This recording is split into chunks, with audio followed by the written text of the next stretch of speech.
lovers of the world unite, bound to Creator's vision bright, that even these our darkest nights become the light, become the light. Fashion all you can create that delights the one who incarnates and links himself to the same fate as we sleepers who must rise to wake.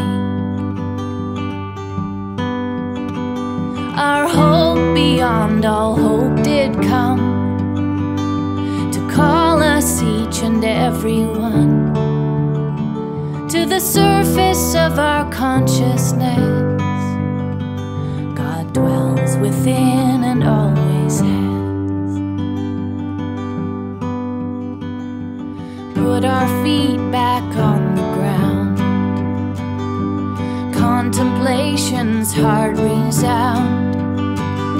We're still pursued by heaven's hound. Oh, lover, seek us till we're found. Our hope beyond all hope did come to call us each and every one to the surface of our consciousness. God dwells within and always has. Tomorrow's children seek our hearts. Will they know who they really are? Center of 1,000 stars and the breathers of the breath of God. Our hope beyond all hope did come to call us each and every one to the surface of our consciousness. God dwells within and always has. This is what we sing at Christmas. God dwells within and always has.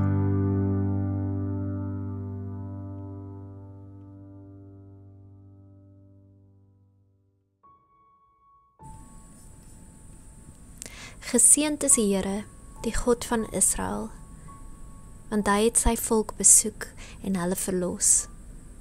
Hy het vir ons 'n magtige redder laat opstaan uit die huis van sy dienaar Dawid. En jy, kind, sal profeet van die Allerhoogste genoem word, want jy sal voor die Here uitgaan om sy paaie voor te berei, om sy volk kennis te gee van redding deur die vergifnis van hulle sondes, om lig te bring aan die wat in duisternis sit en in die skaduwee van die dood, en om ons voete te lei op die pad van vrede.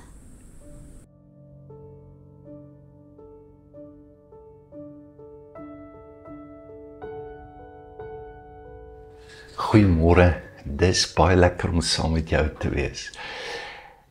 Dit is amper Kersfees en die tyd voor Kersfees staan bekend as Advent. Advent beteken aankoms en is 'n belangrike ou nou na 'n stad of 'n dorp of 'n land toe gaan en dan het hulle Advent gesê en maak reg, hy kom.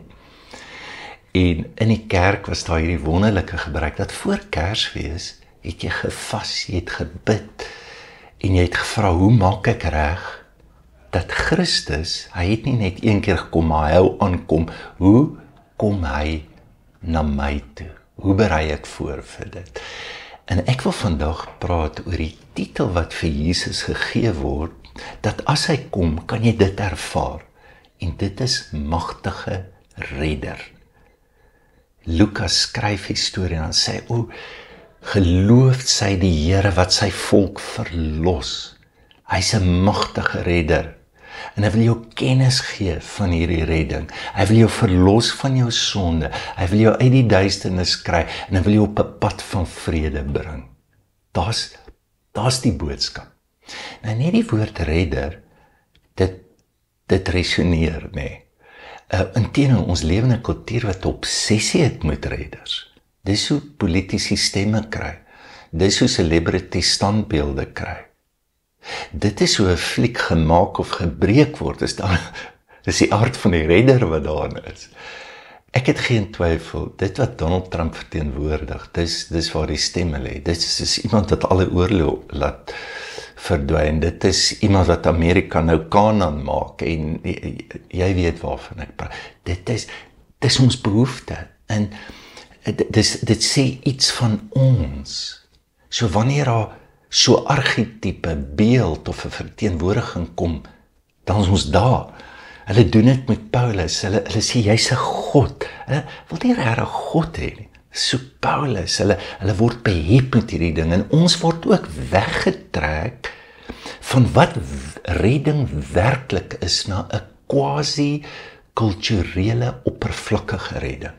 Dit gebeur met Israel, dit sal met ons ook gebeur. So wat verwag hulle? Jy moet onthou, jy's 500 jaar in ballingskap. Nou kom hierdie boodskap. En dan kom ons gaan verlos word, ons gaan gered word. Ons soek net ons eie land. Ons is arm, ons ekonomiese lot moet verander. En dan kom Jesus, maar dan is hulle nog in ballingskap. Na 30 jaar, na 100 jaar, na 200 jaar, na 300 jaar, na 400 jaar. Of jy moet dan sê, die boodskap was nie die waarheid nie. Of jy moet sê, soos duisende ander, hulle het iets ervaar van 'n koninkryk van God. Jy onthou Jesus se woorde, die koninkryk van God's binne julle. Selfs na die opstanding sit hy met sy disippels, hulle verwagting van wat redding is, hulle sukkel om dit te verstaan.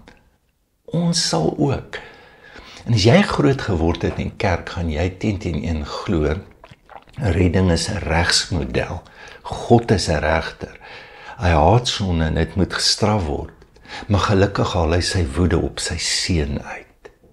En dit werk so, Jesus skuldprobleem, die oplossing is die bloed van Jesus, en dit doen jy deur 'n transaksie met hom, en jou beloning is dan die hemel. Jy moet weet, dit het eers in die 1800 jaar na Christus met die herlewingspredikers is die evangelie so verstaan.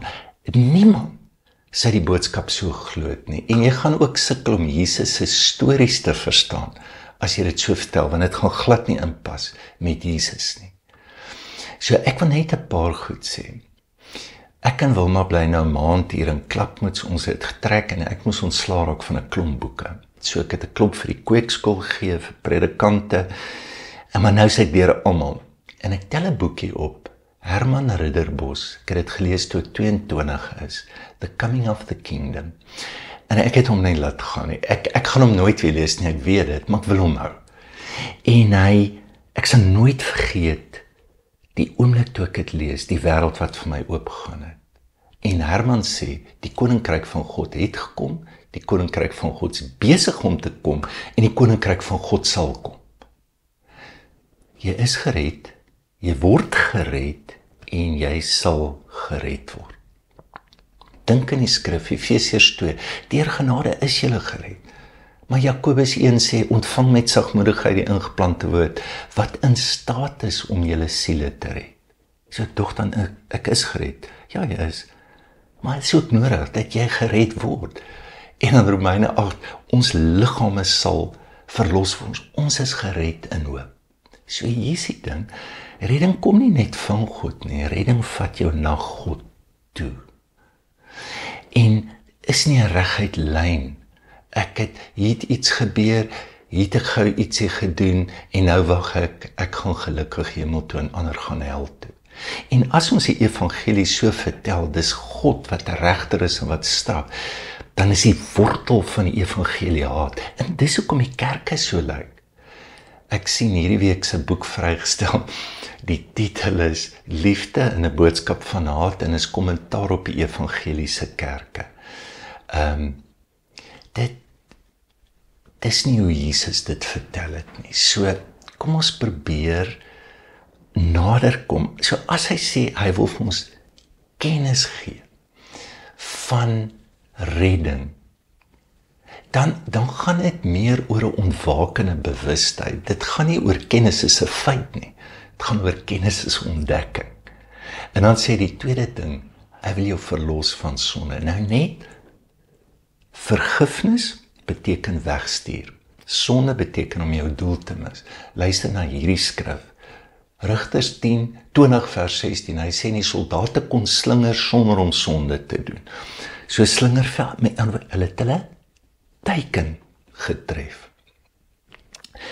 Daar bestaan nie in die Bybel 'n verstaan van sekere gedrag is sonde en as jy dit doen, gaan jy hel toe nie. So in die Ou Testament, die hoëpriester sy hande lê op die volk, as simbool, hy dra die sonneoorhand, hulle die bok, die volk se son, op 'n bok sit en dan die bok in die woestyn geloop om dood te gaan. Dis waar die term ook Jesus word die sondebok genoem. So, hy het nie elke tweede jaar gesê, hoorie, is daar iemand wie se sonde nog nie wegstuur is, sal jy nou uitkom. Dis voortdurend gedoen. En die idee was, hoe kry ons pad terug na God toe? Dis nie vinnige gedragsverandering wat ek net tweak. Vir 'n Jood was redding, ek is uit Egipte, ek moet Kanaan toe. Ek is uit Egipte, maar ek is nog nie in Kanaan, ek sit nou in Babylon. So die groter vraag sal wees, in my hart is daar 'n Babylon, daar's 'n self wat my wegtrek, wat sy redding soek op ander maniere, wat sy geluk soek op ander maniere, en jy kan baie gelukkig daar wees.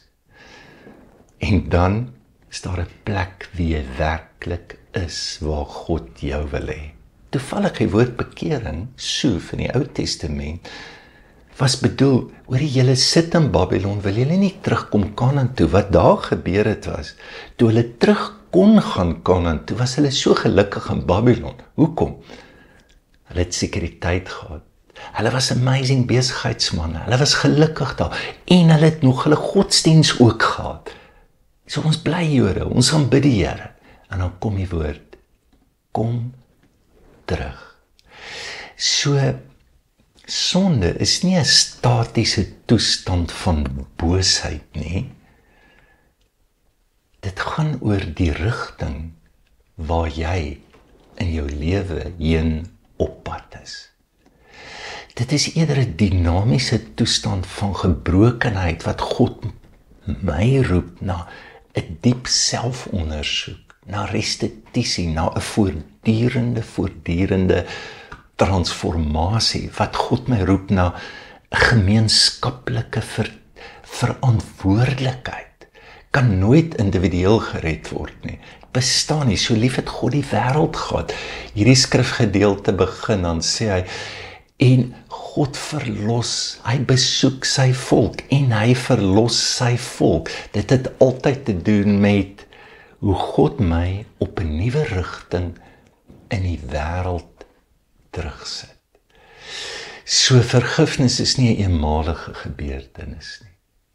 Dis 'n voortdurende proses, 'n terugdraai, 'n omdraai na God toe en na my ware self in God.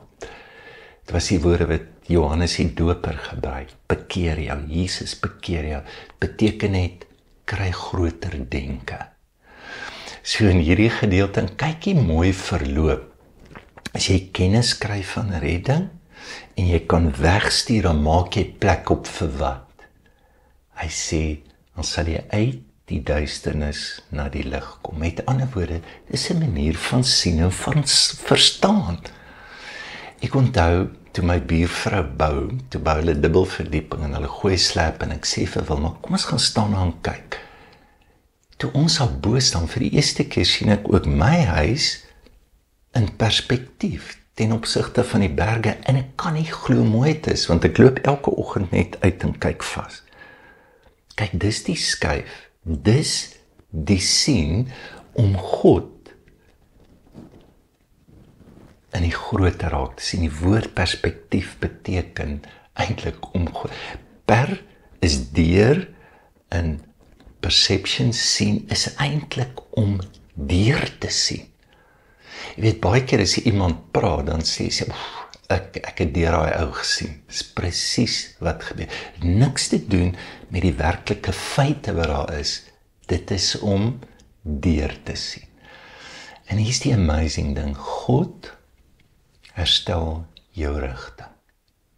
Hy sê, ek gaan jou voet op die pad van vrede sit. So vrede vir 'n Jood sou wees, harmonie na liggaam, na siel, na gees, na jou omgewing. Ewe skielik, waar jy is, bring jy heelheid. So Jesaja sê, en elkeen het sy eie pad geloop, ons het gedwaal so skape. Dit is nie omdat die skape so sleg is en rebelle is nie. Dit is net bloot. Hulle loop in die verkeerde rigting. En die verkeerde pad, as jy die regte dinge doen op die verkeerde pad, gaan jou ook nie help nie. Dit gaan jou nie help nie. So, en dit was Israel se probleem. Sit in Babylon, hulle aanbid die Here, is wonderlik. Jy is net op die verkeerde plek. Toe ek nou voorberei toe dink ek aan my oom en ek was so lief vir hom. Hy het apartheid gefight. Hy was in die tronk gooi, maar hy was verbitterd. Ek onthou as hy oor PW gepraat het, het sy lip gebewe. En hy's ongelooflik sad dood. Ek onthou ek het hom so geadmireer vir waarvoor hy veg, maar ek het altyd gedink, ek wil net nie so word nie. So die bottom line is dalk, hoe jy veg is belangriker as waarvoor jy veg.